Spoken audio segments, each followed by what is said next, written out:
sur un promontoire qui domine la confluence de l'Yèvre et de l'Annain, en pleine guerre de Cent Ans, à la frontière du Berry des Armagnacs de Charles VII et du Berry des Anglo-Bourguignons, se dresse la forteresse de Mehun-sur-Yèvre.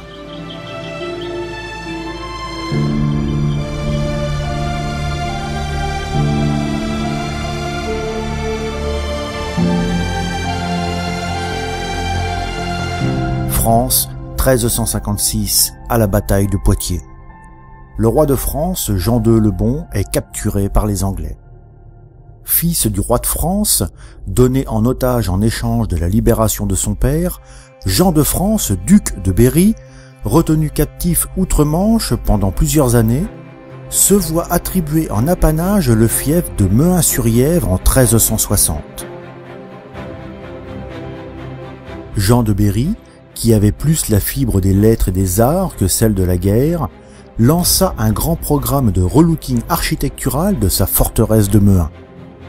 Le duc transforme cette grande forteresse défensive en une résidence de plaisance de style gothique flamboyant.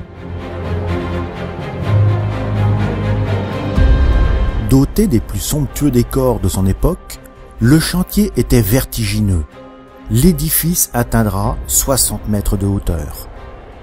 Il fera rehausser les tours de 20 mètres de dentelles de pierre sculptées et de flèches.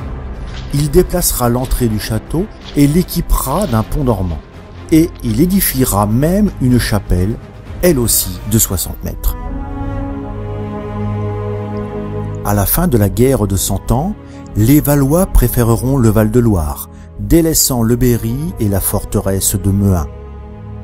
La Renaissance est en marche, les châteaux forts, eux, oubliés.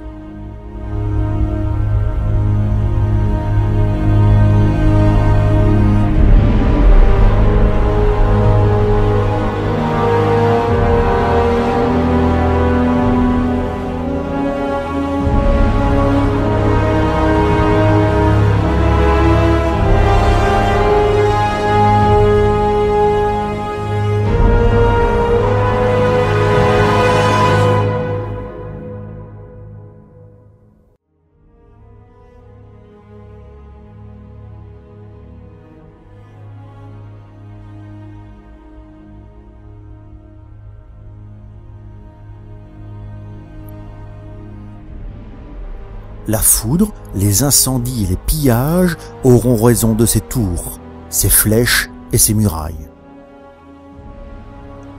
À la Révolution, il est vendu pour récupérer les pierres.